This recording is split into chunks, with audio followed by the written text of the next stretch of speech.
जय हिंद साथियों, स्वागत है आप सभी का हमारे YouTube चैनल अवतार स्टडी में। मैं आशुतोष आज आपके लिए लेके आया हूँ चक्रवृद्धि ब्याज की इस श्रृंखला में गुना पर आधारित प्रश्न। आज का जो टॉपिक है बहुत ही इम्पोर्टेंट है। यदि चक्रवृद्धि ब्याज में ऐसी सवालें आती हैं तो आप लगा नहीं पाते, तो आज हम सीखेंगे और आज के बाद कोई भी एग्ज़ाम हो, अगर उसमें इस तरह की सवाल आई है तो आपकी छूटेगी नहीं। तो बिना देरी करते हुए बढ़ते हैं प्रश्नों की ओर। आपके सामने स्क्रीन पर है आज का पहला प्रश्न। पहले ध्यान से पढ़ेंगे, फिर प्रश्न में पूछा क्या है उसे नोट करेंगे, फिर प्रश्न को स्टेप बाय स्टेप सीखेंगे कैसे लगाया जाएगा। तो चलिए प्रश्न पढ़ते हैं। चक्रवृद्धि ब्याज पर निवेशित एक धनराशि 5 वर्षों में दोगुना हो जाती है, तदनुसार वह मूल की 8 गुना कितने समय में हो पाएगी। तो सर आपसे पूछा क्या है, कितने समय में 8 गुना हो जाएगी, और यहाँ पर पहले इक्वेशन में दिया है कि धनराशि 5 वर्षों में दोगुना हो जाती है। 5 वर्षों में दोगुना हो जाती है, यानी टाइम जो लेता है, जो समय है चक्रवृद्धि ब्याज में, वो दोगुना होने में कितना समय लगता है, 5 वर्ष। और हमारे पास जो धन है वो मान लेते हैं कि पहले क्या है, यक्स है, फिर बाद में कितना हो जाती है, यानी मिश्र धन कितना हो जाती है, 2 गुना, तो यानी 2 यक्स होगा। जी हाँ, अगर मूलधन यक्स है तो 5 वर्ष बाद वह कितना हो जाएगी, 2 यक्स हो जा रही है, क्योंकि प्रश्न अनुसार क्या है, एक धनराशि 5 वर्षों में दुगना हो जाती है। तो यहाँ पर वही हमने किया कि पहले मान लेते हैं कि मूलधन यक्स था, और जब उसका मिश्रधन 5 वर्षों में कितना हो जाएगा, 2 यक्स। तो क्या रखेंगे, एक प्रश्नानुसार जो हम यहाँ पूछा है वही फार्मूले पे रखेंगे। तो ए बराबर क्या होता है फार्मूला, P1 + R/100, और यहाँ पर क्या रखते हैं, यन, चाहे यन रख दीजिए चाहे समय, ये समय को रिप्रेजेंट करता है। तो यहाँ पे आपका लिखा जाएगा ए का मान कितना है, 2 यक्स, बराबर पी का मान x, 1 + R/100, और यन की वैल्यू कितनी है, 5। अब देखिए सर, x से x कट गया और ये 5 की पावर जो लगा है वो इधर ले लीजिए, तो कितना हो जाएगा, 1/5 हो जाएगा। जी हाँ, 1 + R/100 हमारा एक इक्वेशन ये बन गया है। ठीक है, अभी इसकी ज़रूरत पड़ेगी क्योंकि प्रश्न में पूछा आगे कुछ और है।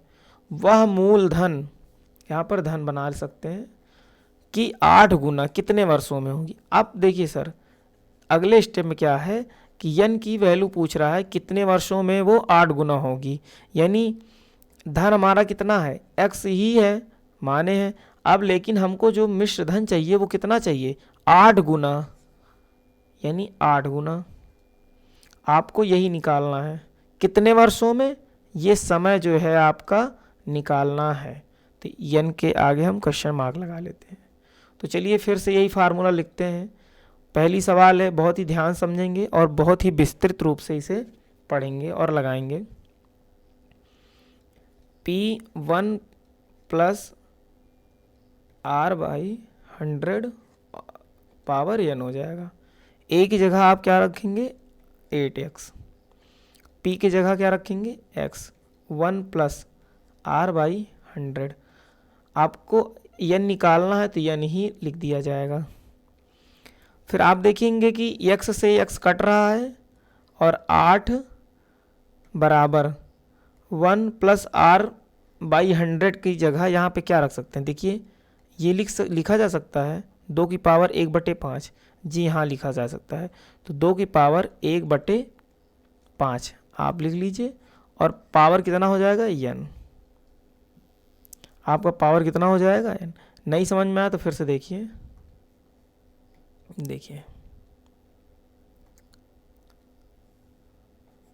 पहले यहाँ से रेज कर लेते हैं और समझते हैं यहाँ पे क्या होगा। देखिए यक्स से यक्स आपका कट गया तो बचा क्या है, 8 बराबर 1 प्लस, यहाँ देखिए जिस पर हम गोला बनाए हैं इस पर क्या लिखा है 1 प्लस r/100 और इसका मान कितना है 2 की पावर 1/5। तो इसकी जगह हम लिख लेते हैं 2 की पावर 1/5 और पूरे का जो पावर लगा है वो n लगा है तो n लिख लीजिए। अब देखिए इसको क्या लिख सकते हैं 2 की पावर 3 लिख सकते हैं बराबर, और ये n अंदर ब्रैकेट के अंदर प्रवेश कर जाएगा तो 2 की पावर n/5 हो जाएगा। अब देखिए दोनों का बेस समान है तो यानी घातों की तुलना की जा सकती है, जी हाँ की जा सकती है। तो यानी कि 3 बराबर n/5, तो 5 का गुणा यहाँ हो जाएगा तो n बराबर 5 तियाँ अब कितना हो जाएगा 15। देखिए कितना आसान तरीके से लग गई सवाल। ये आपका रूल है, अगर आप कभी ट्रिक भूल जाएं, कोई चीज़, तो आप बहुत ही बेसिक तरीके से इसे लगा सकते हैं और नियम कोई ज़्यादा कठिन नहीं है, बस स्टेप बाय स्टेप आपको करना है। अगर आप प्रैक्टिस कर लेते हैं इन सवालों की तो बहुत ही जल्द से जल्द इसे सॉल्व करके अपने विकल्प का चयन कर लेंगे। तो चलिए बढ़ते हैं अगले प्रश्न की ओर। आपके सामने दूसरा प्रश्न है, कोई धनराशि किसी निश्चित चक्रवृद्धि ब्याज की वार्षिक दर पर 3 वर्षों में 8 गुनी हो जाती है, तब वही धनराशि उसी चक्रवृद्धि ब्याज की दर पर कितने वर्षों में 16 गुनी हो जाएगी। तो बहुत ही शानदार प्रश्न है। जैसा कि पहला सवाल आपने देखा है, समझा है, अगर समझने में कोई कमी रह गई है तो इन सवालों में हम अगली सवाल दूसरी नंबर की सवाल है, ये जो आपके सामने प्रश्न दिख रहा है इसमें पूरी कर लेंगे, और अगर उसमें भी कोई कमी रह जाती है तो तीसरे प्रश्न पूरा कर लेंगे। यानी कि आज की जो टॉपिक श्रृंखला है इस श्रृंखला में ही सीखना है हमें, ठीक है। तो चलिए देखते हैं कैसे लगेगी सवाल। तो पहले क्या कह रहा है प्रश्न में, चक्रवृद्धि ब्याज की दर वार्षिक दर से 3 वर्षों में 8 गुना हो जाती है, यानी टाइमिंग जो है आपकी कितनी है 3 साल, और मूलधन मान लेते हैं यक्स था। अब कितना हो जा रहा है मिश्रधन 8 गुना, तो ये 8x हो जाएगा। अगर मूलधन यक्स मानेंगे तो मिश्रधन 8x हो जाएगा क्योंकि 8 गुना हो जा रहा है। फार्मूला आपका वही है, a बराबर p 1 plus r/100 power n। a की वैल्यू कितनी है 8x, p की वैल्यू x, 1 प्लस r/100 और n की जगह कितना रख देंगे 3। बहुत ही शानदार तरीके सवाल चल रही है, बहुत ही धीरे धीरे चल रही है, बहुत कोई जल्दबाजी नहीं है, बस समझना है आपको स्टेप बाय स्टेप। फिर सब हमने मान रख दिया, यक्स से यक्स कट गया और ये 3 जो है पावर इधर आ जाएगा, तो आप लिख सकते हैं 8 की पावर 3 बराबर 1 प्लस r/100। आपका यहाँ से एक इक्वेशन तैयार हो गया, और जहाँ 1 प्लस r/100 दिखेगा आप 8 की पावर 3 लिख सकते हैं। तो अगले स्टेप में क्या करना है आपको, अगले स्टेप में प्रश्नानुसार जो कहा है वही फिर से रखना है मान। तो यहाँ पे अगले स्टेप में कहा है तब वही धनराशि उसी चक्रवृद्धि ब्याज की दर से, वही धनराशि का मतलब यक्स ही कितने वर्षों में 16 गुनी हो जाती, यानी कि अब जो मूलधन है वह 16 गुना हो जाएगा। तो यानी मूलधन तो वही रहेगा और हमारा मिश्रधन क्या हो जाएगा अब 16 गुना, 16 गुना यानी x का 16 गुना नहीं 16x हो जाएगा। लेकिन कितने वर्षों में, यानी कि पूछ क्या रहा है, n की वैल्यू पूछ रहा है। तो चलिए यही फार्मूला रहेगा, फिर से मान रख देते हैं। तो पहले क्या रखते हैं, a का मान रखते हैं, तो a अब की बार 16 गुना हो रहा है तो 16x बराबर मूलधन हमारा p कितना है x है तो x रख देते हैं 1 प्लस r/100 और n की वैल्यू पूछा ही है। तो देखिए x से x कट गया और x से x कट गया और 16 बराबर, अब देखिए 1 प्लस r/100 की जगह हम लिख सकते हैं 8 की पावर 3, जी हाँ लिख सकते हैं, लिख दिया मैंने। और ये आपका पूरे का पावर n है तो इसको भी लिख दिया। अब देखिए 16 को हम क्या लिख सकते हैं, 2 की पावर 4 लिख सकते हैं, 2 की पावर 4 लिख सकते हैं, जी हाँ लिख सकते हैं। और यहाँ पर आप देखिए, आप यहाँ देखेंगे तो सॉरी यहाँ से एक थोड़ा सा मिस्टेक हो गया है। जो पावर 3 है अगर इधर जाएगा बराबर की तरफ तो 1/3 हो जाएगा। क्या हो जाएगा? 1/3। तो यहाँ पर जब यहाँ पर ये 8 की पावर 1/3 यहाँ पर रखेंगे, इसको 1/3 बना लीजिए, यहाँ पे 1/3 हो जाएगा। तो जब ये n अंदर प्रवेश करेगा तो 8 की पावर n/3 हो जाएगा। जी हाँ। अब देखिए हमारा बेस क्या है, यहाँ पर घात 2, यहाँ पर जो घात 4 है, आधार 2 है, तो यहाँ भी आधार 2 का बनाना पड़ेगा। तो 2 की पावर 4 और 8 को लिख सकते हैं 2 की पावर 3, और n पहले से था 3n हो जाएगा बटे 3। अब देखिए 3 से 3 कट गया, ऊपर क्या बचा अंश में n, तो यानी 2 की पावर 4, देखिए 2 की पावर 4 और यहाँ पे बचा है 2 की पावर n। तो यानी यहाँ आप समझ गए होंगे कि n अगर बेस की तुलना, अगर बेस को हटा दिया जाए तो घातों की तुलना की जाए, क्योंकि आधार दोनों का समान है। तो n बराबर क्या लिख सकते हैं? 4, और हमें n का मान ही तो निकालना था सर, तो n का मान आपका निकल आया। देखिए इस तरह से हमारा कौन सा विकल्प सही हो जाएगा? हमारा बी नंबर विकल्प सही हो जाएगा। उम्मीद है कि दूसरे प्रश्न में जिन परीक्षार्थियों को कोई डाउट था वो क्लियर हो गया होगा। तो चलिए बढ़ते हैं तीसरे प्रश्न की ओर। तीसरा प्रश्न आपको ट्रिक पर बताएंगे और आपके नियम पर भी बताएंगे। तो चलिए बढ़ते हैं तीसरे प्रश्न की ओर।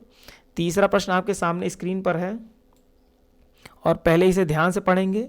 जिन परीक्षार्थियों को पहला और दूसरा प्रश्न अच्छे समझ में आ गया है वो सॉल्व करके हमसे पहले कमेंट करके बताएं कि सर मैंने सॉल्व कर लिया है, लगभग 1 मिनट में या 30 सेकंड में, कुछ भी पर आप सॉल्व करके भेजें। यदि वार्षिक चक्रवृद्धि ब्याज पर, प्रश्न है, यदि वार्षिक चक्रवृद्धि ब्याज पर रखी कोई राशि 5 वर्षों में दोगुना हो जाती है तो वही राशि 8 गुना होने में कितना समय लेगी? तो बहुत ही शानदार प्रश्न है। तो चलिए लगाते हैं सर। देखिए प्रश्न में कहा है कोई राशि 5 वर्षों में 8 गुना, यानी कि n का मान है 5 और 5 वर्षों में 2 गुना। तो यानी कि आपका जो मूलधन है वो हमेशा आप x ही मानेंगे, और धन आपका जो बाद में हो जाता है वो कितना हो जाता है? 2 गुना। अब देखिए फार्मूला नहीं लिखेंगे अब की बार डायरेक्ट रखेंगे। a का मान पहले रखते हैं, तो आप रख लीजिए 2x बराबर p का मान रखते हैं x, 1 + r/100, n का मान 5 रख देते हैं। x से x कट गया, 2 लिखा जाएगा, ये 5 बराबर इस तरफ से घात उधर जाएगी तो 1/5 हो जाएगी, यानी 1 + r/100 का जो मान आ गया आपके लिए वो आ गया 2 की पावर 1/5। अब अगला इक्वेशन बना लेते हैं साइड में। वही राशि 8 गुना होने में कितना समय लेगी? अब देखिए मूलधन आपका क्या है? x है, और मिश्रधन आपका कितना होना चाहिए?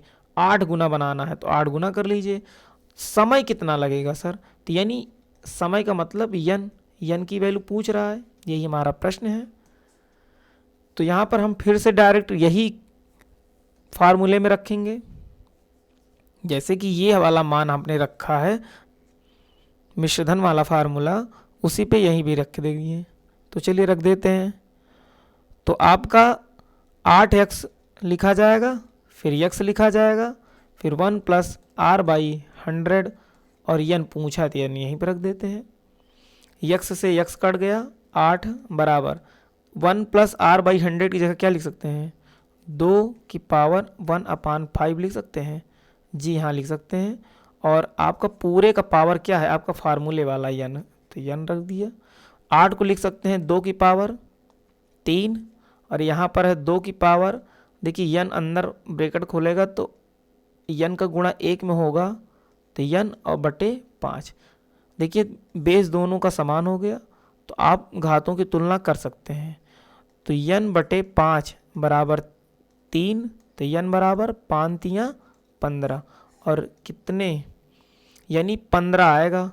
तो इस तरह से हमारा उत्तर इसका C 15 वर्ष, यानी 8 गुना राशि 15 वर्षों में होगी, ये ही आपका समय है। तो चलिए इसको हम ट्रिक के माध्यम से समझते हैं, इसको ट्रिक के माध्यम से समझते हैं, आपको बताते हैं। यहाँ पे हम थोड़ा सा रेज कर लेते हैं क्योंकि जगह नहीं है ज़्यादा, और रेज कर लेते हैं। उसके बाद आपको बताते हैं कि यहाँ पे आपका ट्रिक कैसे लगेगा। और ट्रिक बहुत शानदार है, बहुत ही शानदार है, और जल्द से जल्द ये लग जाएगी। देखिए प्रश्न में कहा है कि 5 वर्ष, 5 वर्षों में 2 गुना, यानी ये आपका क्या है, वर्ष है, ये आपका क्या है, गुना है। 5 वर्षों में 2 गुना, जी हाँ 5 वर्षों में 2 गुना, और वही राशि, राशि तो सेम है, 8 गुना, 8 गुना होने में कितना समय लगेगी, तो मान लेते हैं कि t समय लेगी, और कितना गुना होना है, 8 गुना। कितना गुना होना है सर, 8 गुना। तो 8 को आप लिख सकते हैं, 8 को क्या लिख सकते हैं, 2 की पावर 3 लिख सकते हैं, जी हाँ लिख सकते हैं।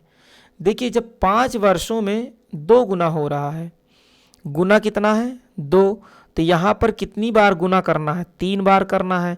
क्यों, क्योंकि 8 गुना है, और अगर 2 को पावर 3 लिख देंगे तो वो तभी तो 8 गुना बनता है। तो यानी कि 2 को यहाँ पर 2 को हम लिख सकते हैं पावर 3 पर, ताकि वो 8 के बराबर रहे। और यहाँ पर जब जो घात रहे उसको लिख लीजिए। अगर आपको समय निकालना है कितने वर्षों में होगा, तो आप घात लिख लीजिए, और 2 गुना होने में कितना समय लगता है, 5, इसलिए 5 लिख लीजिए, और 5 तियाँ 15 हो जाएगा। आपका 15 वर्ष देखिए आ रहा है कि नहीं आ रहा है। नहीं समझ में आया तो फिर समझिए। सबसे पहले यहाँ पर लिख लेते हैं 5 वर्षों में 2 गुना। फिर से देखिए कैसे लगेगा। सबसे पहले लिख लेते हैं कि 5 वर्षों में 2 गुना, तो कितने समय में 8 गुना होगी। तो यहाँ पर जो रहे गुना, उसी को यहाँ पर भी बेस बनाना होगा। तो 2 की तरह इसका बेस बनेगा, तो कितना हो जाएगा, पावर 3 होगा, जी हाँ। तो जितना पावर आए वो, और जितना पहली बार में जितने वर्षों में गुना हो रहा, वही चीज़ आपसे गुणा कर देंगे, तो इसका उत्तर आ जाएगा, 5 तियाँ 15 हो जाएगा। समझ गए होंगे। अगर जिन परीक्षार्थियों को ट्रिक नहीं समझ में आया, हम अगली सवाल को ट्रिक के ही माध्यम से समझाएंगे। तो चलिए बढ़ते हैं अगले प्रश्न की ओर। आपके सामने स्क्रीन पर है चौथा प्रश्न। पहले पढ़ते हैं फिर समझते हैं। एक धनराशि चक्रवृद्धि ब्याज पर जमा करने पर 4 वर्षों में अपनी दुगनी हो जाती है, तदनुसार वह कितने वर्षों में अपनी का या अपने का 4 गुना हो जाएगी। देखिए सर, पहली और दूसरी सवाल बहुत ही विस्तृत रूप से आपको बताया गया है नियम अनुसार। तीसरी सवाल भी बताई गई है ट्रिक और नियम से भी। तो चौथी और पांचवी हम ट्रिक से ही देख लेते हैं, और बहुत ही शानदार ट्रिक है। यदि आप सीख जाएंगे तो फिर लगाना आपका लगा लेंगे, कोई असंभव काम नहीं है। देखिए यहाँ पर पहली लाइन में कहा गया है कि 4 वर्षों में 2 गुना, यानी समय कितना है हमारा, 4 वर्षों में, और गुना कितना है, 2 गुना। तो तदनुसार वह कितने वर्षों में, यानी टाइम पूछ रहा है सर, कितने वर्षों में 4 गुना हो जाएगी। अब देखिए यहाँ पर गुना कितना है, 2, यहाँ पर कितना है, 4। यहाँ पर हम 2 की पावर 2 लिखेंगे। जैसे यहाँ कर जितना गुना कहे उतना यहाँ पर बेस बनाइए। अगर 2 गुना कहा है तो 2 का बेस बनाना, जो अंक दिया रहे उसी को हम गुणनखंड से 2 का बेस बना लेंगे। अगर यहाँ पर 3 गुना कहे, अगर यहाँ पर 9 गुना हो, कितना हो, 9 गुना, तो आप यहाँ 3 की पावर 2 लिखेंगे, ताकि यहाँ का गुना और बेस का गुना दोनों सेम हो जाए। देखिए ये 2 गुना है तो यहाँ पर 2 के बेस पे बनाया। फिर यहाँ पे देखिए जो घात आए और जो पहली बार में समय रहे उस पर गुणा कर दीजिए, 4 गुणे 2, यानी कि जो घात रहे उसको, और जो पहली बार में प्रश्न में पहली लाइन में जो समय दिया रहे उस पे आपको गुणा कर देना है उससे, और ये आपका उत्तर आ जाएगा। देखिए 8 आ गया। हमारा कौन सा विकल्प सही है, हमारा विकल्प सी सही है। उम्मीद है कि आप सभी परीक्षार्थी को बहुत ही अच्छे से समझ में आ रहा है चक्रवृद्धि ब्याज का ये गुना आधारित प्रश्न। जो विद्यार्थियों को थोड़ा सा कम समझ में आ रहा है वो कमेंट करके हमें ज़रूर बताएं, और जिन्हें अच्छा लग रहा है वो या जिन्हें नहीं अच्छा लग रहा है वो भी हमारे साथ बने रहें ऐसे ही, तो धीरे धीरे आपका अगर कोई समस्या है तो वो दूर हो जाएगी। तो चलिए बढ़ते हैं अगले प्रश्न की ओर। आपके सामने स्क्रीन पर है आज का अंतिम प्रश्न। एक धनराशि चक्रवृद्धि ब्याज पर 3 वर्षों में 3 गुनी हो जाती है, तदनुसार वह अपनी मूल राशि की 9 गुना कितने वर्षों में हो जाएगी। देखिए बहुत ही शानदार प्रश्न है। यहाँ पर देखिए 3 वर्ष है और गुना कितना हो रहा है, देखिए गुना कितना हो रहा है सर, 3 गुना। कितना गुना हो रहा है, 3 गुना। अब कितने समय में 9 गुना होगी। अब देखिए यहाँ पर गुना कितना है, 3, तो 9 को भी 3 के रूप में बना लीजिए। 3 के घात हम लिख सकते हैं 2। देखिए यहाँ का गुना और यहाँ का बेस सेम होना चाहिए, तो जितनी घात रहे उसको लिख लीजिए। अगर आपको समय निकालना हो तो जितनी घात रहे उसको लिख लीजिए, और पहली बार में जो आपका गुना हुआ था कितना समय लगा था, यानी 3 गुना होने में 3 वर्ष का समय लगा था। इससे आप गुणा कर दीजिए, उत्तर आ जाएगा 2 3 6, यानी आपका विकल्प सी सही होगा। उम्मीद है कि 5वां प्रश्न आपको बहुत ही अच्छे समझ में आया होगा और सभी परीक्षार्थियों को यह गुना आधारित प्रश्न समझ में आ गया है। जिन्हें नहीं समझ में आया वो वीडियो को दोबारा देखें, लाइक शेयर कमेंट ज़रूर करें। लाइक करेंगे तो वीडियो आप मेरे अंदर फीडबैक जो आएगा, मेरी टीम को जो फीडबैक मिलेगा वो पॉजिटिव मिलेगा। कमेंट करेंगे, जो समस्या होगी वो मुझे पता चलेगा, और शेयर करेंगे तो कोई वंचित नहीं रह जाएगा। आपके सारे दोस्त इस तरह के वीडियो से वंचित नहीं रह जाएंगे, और अच्छे तरीके से आप उन्हें भी सिखा सकते हैं, बता सकते हैं। गुना पर आधारित प्रश्न का ये वीडियो मेरे लिए जैसे यूजफुल रहा है वैसे ही तुम्हारे लिए भी रहेगा। तो चलिए वीडियो को यहीं ओवर करते हैं। बहुत बहुत धन्यवाद। जय हिंद।